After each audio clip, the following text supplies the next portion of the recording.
اللہ وبرکاتہ۔ درود پاک پر اللہم صلی علی سیدنا مولانا محمد صلی اللہ علیہ وسلم، صلاۃ و سلام علیک یا رسول اللہ صلی اللہ تعالی علیہ وسلم۔ نماز کا چوتھا فرض رکوع، یعنی اتنا جھکنا کہ ہاتھ بڑھائے تو ہاتھ گھٹنے کو پہنچ جائے، یہ رکوع کا ادنا درجہ ہے۔ رکوع کا کامل درجہ یہ ہے کہ پیٹھ سیدھی بچھا دے۔ رکوع ہمارے نبی کریم صلی اللہ علیہ وسلم اور آپ کی امت مرحومہ کے خصائص سے ہیں کہ بعد اسراء یعنی معراج عطا ہوا، بلکہ معراج کی صبح کو جو پہلی نماز ظہر پڑھی گئی تب تک رکوع نہ تھا۔ اس کے بعد عصر کی نماز میں اس کا حکم آیا اور حضور و صحابہ نے ادا فرمایا۔ اگلی شریعتوں میں بھی رکوع نہ تھا۔ سرکار جس رات معراج کو گئے اس کی صبح کو نماز عصر سے جو ہے وہ رکوع کا حکم آیا۔ مسئلہ یہ ہے کہ ہر رکعت میں صرف ایک ہی رکوع کرے، اگر بھول کر دو رکوع کیے تو سجدہ سہو واجب ہے۔ رکوع میں کم سے کم ایک مرتبہ سبحان اللہ کہنے کے وقت کی مقدار تک ٹھہرنا واجب ہے۔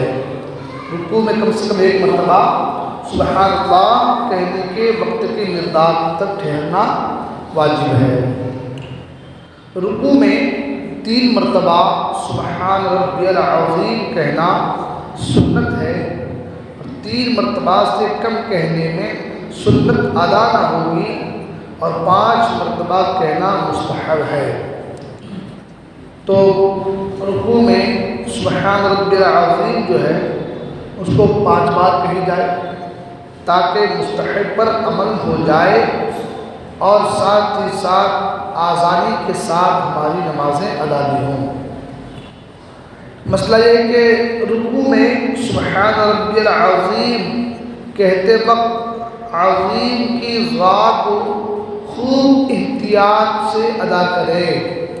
کچھ لوگ ذات کے بجائے جیم ادا کرتے ہیں، یعنی سبحان ربی العظیم کے بجائے سبحان ربی العظیم پڑھتے ہیں، اور یہ سخت گناہ ہے، کیونکہ عظیم اور عجیب کے معنوں میں زمین و آسمان کا فرق ہے۔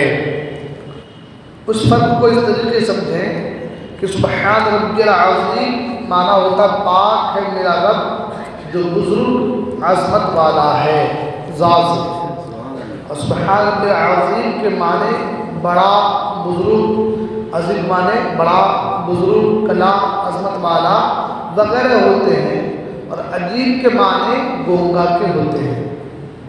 تو اللہ تعالیٰ کی لفظ عجیب کی نسبت کرنا سخت منع ہے، لہذا سبحان ربی العظیم کہے۔ اب اگر کوئی نہیں کر پا رہا ہے، سبحان ربی العظیم کی ذات کو نہیں ادا کر پا رہا ہے، تو اس کے لیے فرمایا گیا کہ سبحان ربی العظیم کی جگہ سبحان ربی الکریم کہے۔ ٹھیک ہے۔ مسئلہ یہ کہ رکوع میں جانے کے لیے اللہ اکبر کہنا سنت ہے۔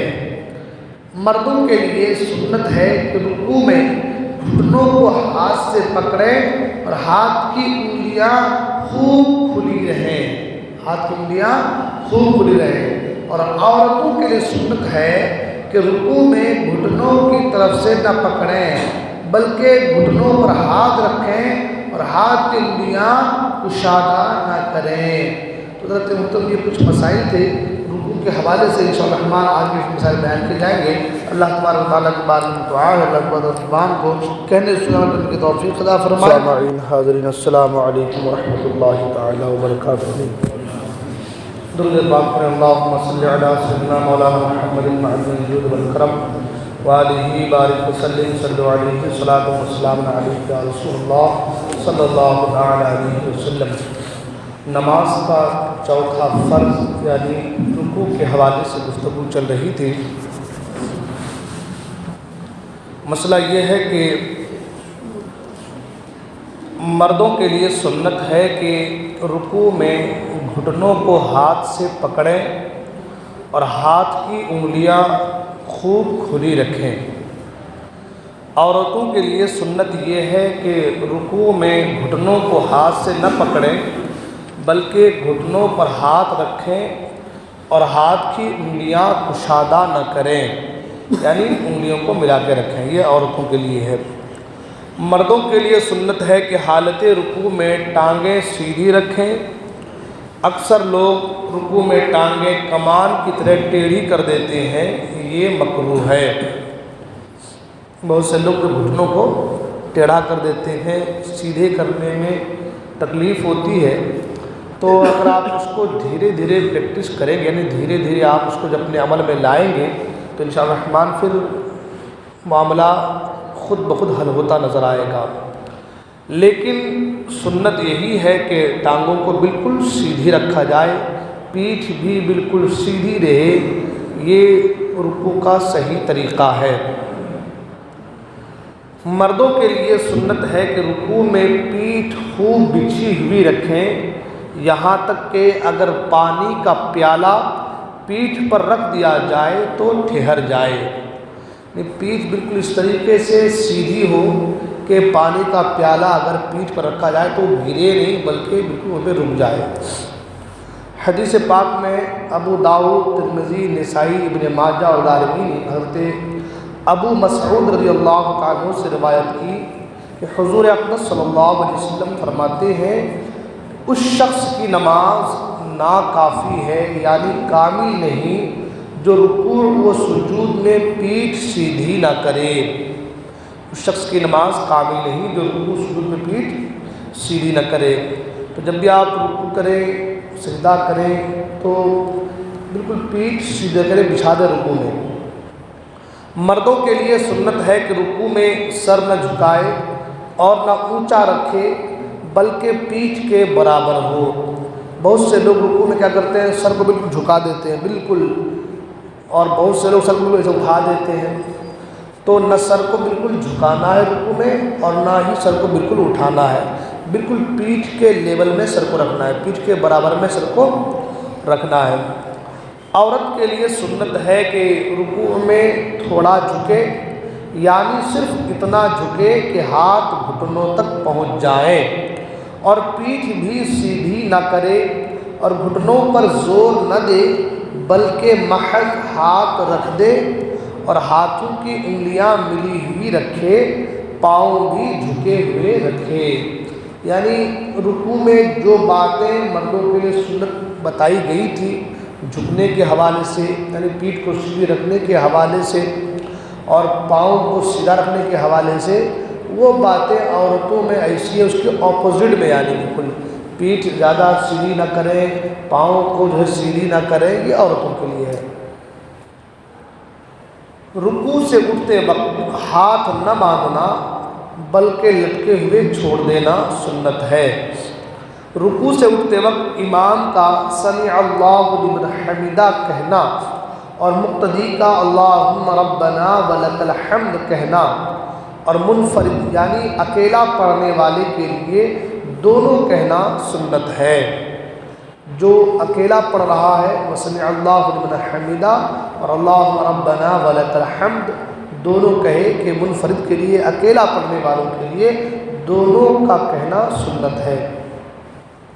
اکیلا پڑھنے والا سمع اللہ لمن حمدہ کہتا ہوا رکوع سے اٹھے اور سیدھا کھڑا ہو کر کے اللہم ربنا ولک الحمد کہے۔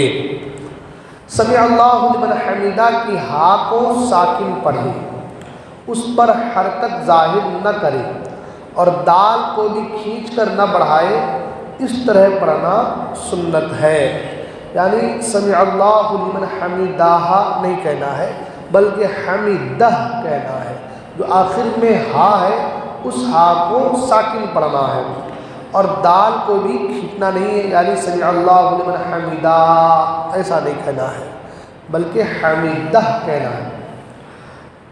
صرف ربنا لک الحمد کہنے سے بھی سنت ادا ہو جائے گی، مگر واو ملانا بہتر ہے، یعنی ربنا ولک الحمد، اور شروع میں اللہم ملا دینا، کہہ دینا اور زیادہ بہتر ہے، یعنی ربنا لک الحمد کی جگہ ربنا ولک الحمد، اور ربنا ولک الحمد کی جگہ اللہم ربنا ولک الحمد کہنا یہ زیادہ بہتر ہے۔ بخاری اور مسلم نے حضرت ابو ہریرہ رضی اللہ تعالیٰ عنہ سے روایت کی کہ حضور اکرم صلی اللہ علیہ وسلم ارشاد فرماتے ہیں، جب امام سمع اللہ لمن حمدہ کہے تو اللہم ربنا ولک الحمد کہو، کہ جس کا قول فرشتوں کے قول کے موافق ہوا اس کے اگلے گناہوں کی مغفرت ہو جائے گی۔ لہذا جب بھی امام سمع اللہ لمن حمدہ کہے تو مقتدی کو چاہیے کہ وہ اللہم ربنا ولک الحمد کہے۔ حالت رکوع میں پشت قدم کی طرف نظر کرنا مستحب ہے، قدم کی پیٹھ کی طرف، یعنی اس طرف جو ہے جو اس کی ابڑی ہوئی ہڈی ہے اس طرف نظر کرنا یہ مستحب ہے۔